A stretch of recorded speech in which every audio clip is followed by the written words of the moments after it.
Nako, mga sangkay, yari na naman to. Nagsalita na naman po si Marcoleta tungkol po sa West Philippine Sea.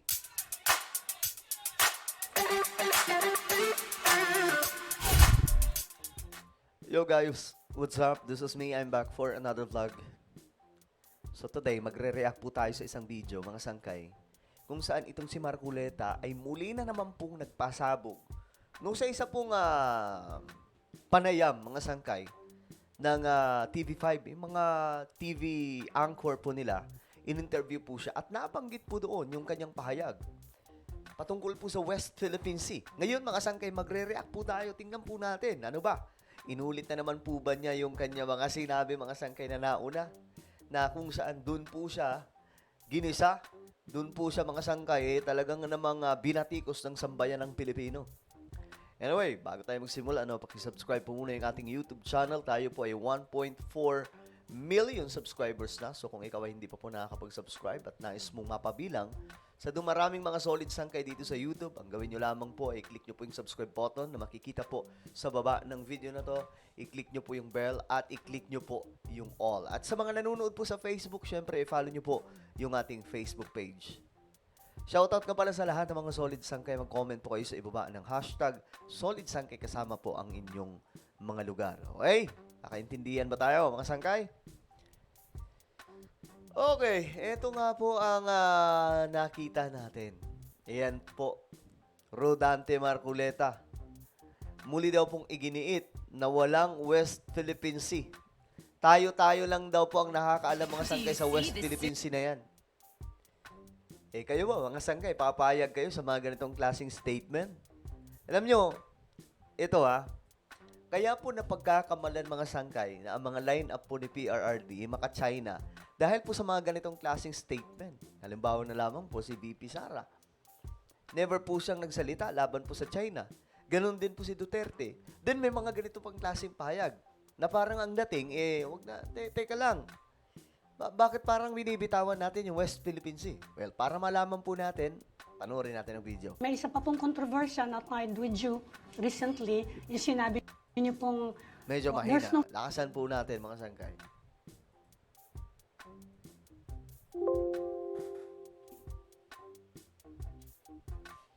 Okay. Gusto din po natin malaman kung nagbago na ba yung kanyang opinion sa West Philippine Sea. Okay, ito, panoorin natin. may isa pa pong kontrobersya na tied with you recently, yung sinabi niyo pong there's no such thing as a West Philippine Sea. Creation by us.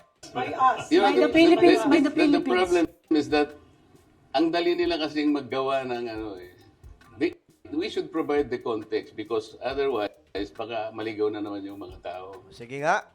Merong nagsabi, one of the resource persons is the CICC. CICC is Cybercrime Investigation Coordinating Center. Kasi daw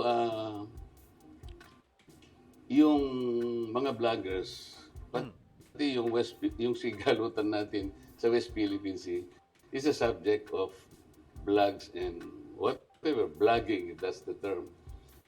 And then sabi nung executive director, and I think he was right. He said, Mr. Chair, I think we have to empower our people. There's a great need to educate our people in this part of our world because even yung mga vlogger nako-consume na ano po yung ano natin, sabi niya gano'n. So, Hindi ko alam, mga sangay, paano niya iti-twist to kasi ito po talaga yung time, 'di ba, na naglabas po siya ng statement noon na talagang namang nabati ko siya. At sa totoo lang, nagreklamo po siya noon, mga sangkay. At isa sa nirereklamo niya, ginawan daw po siya ng fake news. Isa sa nirereklamo siya, mga sangkay, kasi nagmukha daw po siyang masama. Kahit po yung isang spokesperson ng nagbabantay sa West Philippine Sea, mga sangkay, ayun, binatikos din po niya kasi hindi daw po siya pinagtanggol nung time na nagsalita po siya about dito. Na kung saan sinasabi po niya na parang haka-haka o ano lang po natin itong salitang West Philippine Sea. Parang ang dating, mga sangkay, gusto niya, tayo pa mismo ang magtanggol sa kanya. Sa sarili niyang sinabi, kagaya po nito. kasi they were talking about deep fakes, they were talking about fake news and so on. Sabi niya, if we can educate all our people, kahit na po maglagay sila ng fake news dyan, makikita kagad ng tao. Outrightly, makikita ng tao because they are educated. So di sabi ko, sir, I think I will support you. Totoo naman yan. But, So ano yun? Parang ang dating... hindi. Diretso you muna know, tayo. the issues surrounding this troubled sea, baka hindi mo alam kung gaano complicated to. We're not talking of our domestic law only. We're talking about public international law. So you think you can do this without the help of most, if not all, the agencies of government connected to this. I'm with you. For example, sabi ko, there is no such thing as West Philippine Sea Ito na. Mga sangkay. because it's only a creation by us. It's only a creation by us. Alam nyo guys, ito let's say, sakyan po natin. Let's say, sakyan po natin na parang guni-guni lamang po natin yung West Philippine Sea. Ibig sabihin ba nito?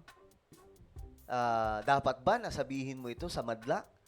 Lalong-lalo na ang inyong grupo ay napagkakamalang pro-China. Parang ang dating nung pinapatunayan nyo lang na talagang pro-China kayo. So, let's say, makasang kayo. Okay, sige. Let's agree. Kunwari, talagang tama siya. At itong West Philippine Sea ay isa lamang pong haka-haka at guni-guni lamang po natin. Alam po natin, no? Na kiniklaim po natin yan. Pasok po yan sa, kahit sa international law, di ba? Kinikilala po, mga sangkay. Itong West Philippine Sea, ito po ay bahagi ng exclusive economic zone ng ating bansa. Tama bang sabihin yan sa sambayan ng Pilipino? Ano yun? Imbis na tayo ay maging i-embrace natin yung sinasabi nating atin ng West Philippine Sea, parang ang dating hindi, pinapahina mo yung pinapahina niya yung, kumbaga yung claim ng sambayan ng Pilipino, yung paniniwala na atin yan. Kahit pa po sinabi niya na hindi, walang West Philippine Sea, pero ipaglalaban natin yan. Alam niyo, guys, hindi pa rin po lulusot Diba? Hindi pa rin po siya lulusot Kasi unang-una, nagbitaw ka na ng salita. So, siguro, kung iba na lang term ang ginamit ng mga sangkay, baka lumusot pa. What does that mean?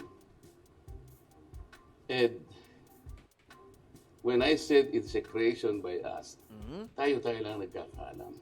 It all Ayan na, it's a creation by us. started the Administrative Order number 29. Tapos gumawa tayo ng batas Parang, hindi gusto nila yung naririnig nila, that our exclusive economic zone, yun ang ating West Philippine Sea. There is nothing wrong insofar as we are concerned. Pero magkikilala ba yung West Philippine Sea kung tayo-tayo lang? Ayun na nga, sir. Ang ginagawa nga ngayon, parang, ano ba yun? Ang dating ba, parang tayo lang lumalaban? Kaya nga, andyan po yung ibang mga bansa.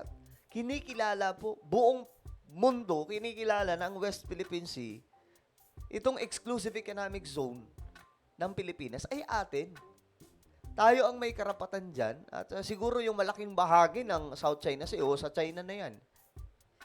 Parang ang dating lang parang tayo lang ang kumikilala, hindi alam ng Amerika, hindi alam ng France, hindi alam ng Australia, hindi alam ng ibang mga bansa.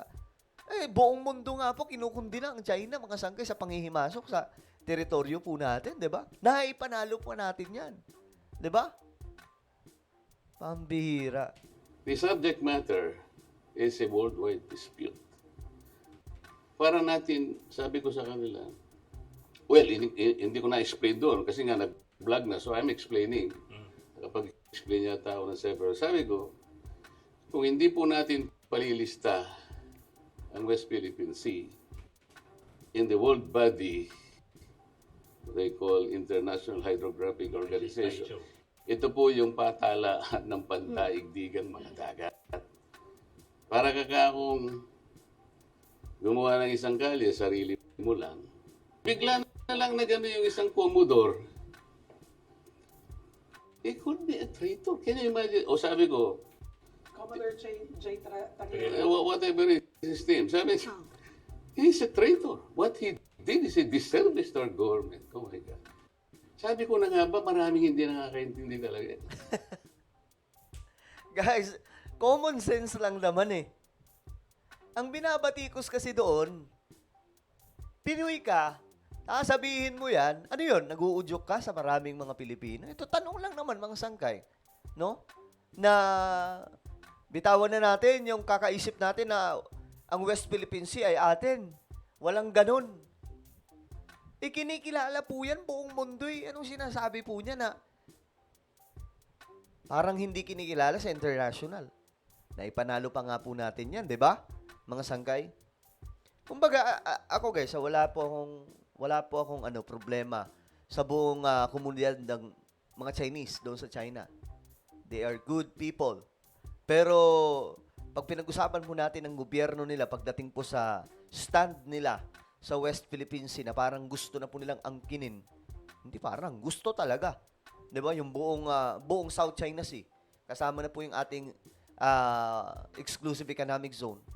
Doon po tayo nagkakaproblema mga sangkay kasi parang ang dating ano yun? Kanila na lang?